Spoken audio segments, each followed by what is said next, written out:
Well, it's times like these we need a good horror film, especially a kid's one. Let's talk about it. What's going on, everyone? Welcome to Movie Emporium's movie review of Stitchhead, the newest film from director Steve Hudson. So in this family adaptation of this book, Stitchhead is basically the story of this creation, actually the first creation of this mad professor, Stitchhead, who is voiced by Asa Butterfield, basically feels alone because he's forgotten, of course, by the mad professor, who keeps inventing and then forgetting about the things he invents, and he feels lonely. He feels like he's the only one taking care of the forgotten creatures, and he's basically the housekeeper in a lot of respects. And one comes along named Creature itself, who's voiced by Joel Fry, who basically befriends him. But it's just not enough. Stitchhead feels like he needs more.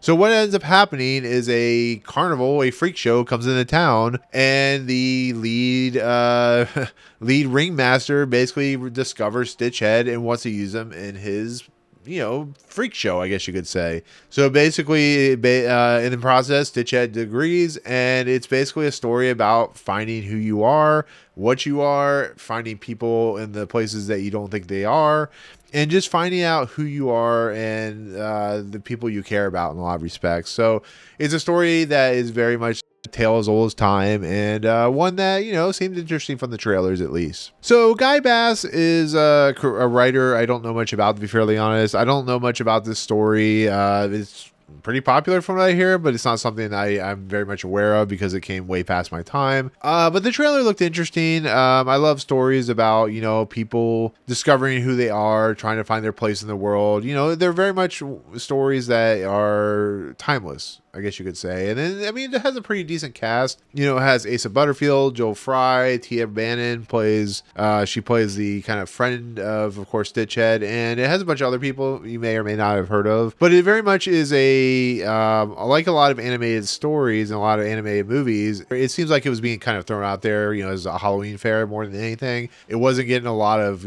credit, or it wasn't getting a lot of, marketing. So it's being put out there to see if it gets anybody to see it. And so, but for my honest review of this movie, this story, it's pretty standard fare, to be fairly honest. It's by the book. It goes exactly where you expect it to. The people that are bad are bad. It's doing exactly what you expect. It's not really inventing anything new. The characters are pretty predictable, and so on and so forth. But I was entertained by it. I enjoyed it. I felt it had a lot of heart. It feels like a movie that, though is made probably on a small budget, there are moments in this movie which feel authentic, which feel real. When we are introduced to Arabella, who becomes friends with Stitchhead, who sees past what Stitchhead is, because the whole idea of this movie is we have the people that are below the castle Grotesque, who are afraid of the creatures and so on and so forth. So think of like Frankenstein and stuff like that. And what ends up happening is it basically is a story about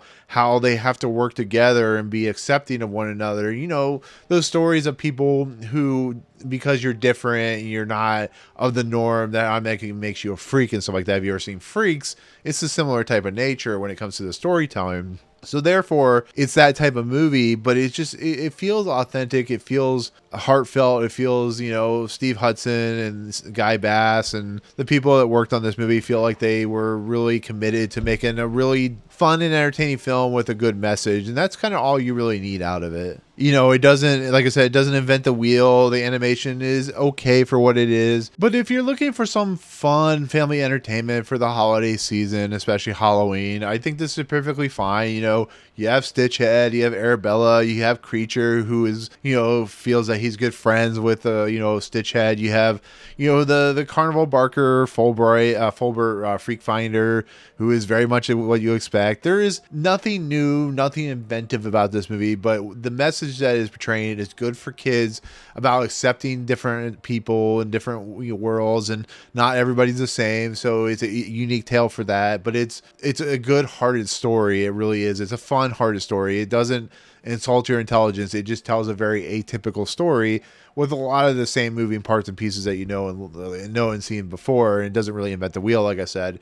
So overall, I enjoyed this movie. I think it's very entertaining. It is very much, of its ilk, but I think it works for what it's worth. So that's my take on, of course, Stitchhead, which will be in theaters very shortly, and definitely worth a watch. It's something I think you and the kids will enjoy. So there you go. Anyways, with that said, that is my take on Stitchhead. Thank you so much for watching. In the comments below, if you've read the book, or are you interested in seeing the movie? What do you think of the book? Do you think this will be a good movie for you and the family? Let me know in the comments. But otherwise, if you like what you see on the channel, awesome. Hit the subscribe button to join Movie Emporium. Hit that notification bell top to find what's coming next. If you like this video, awesome. Hit that like button. And as always, we'll see you guys on the next video. Peace out, guys.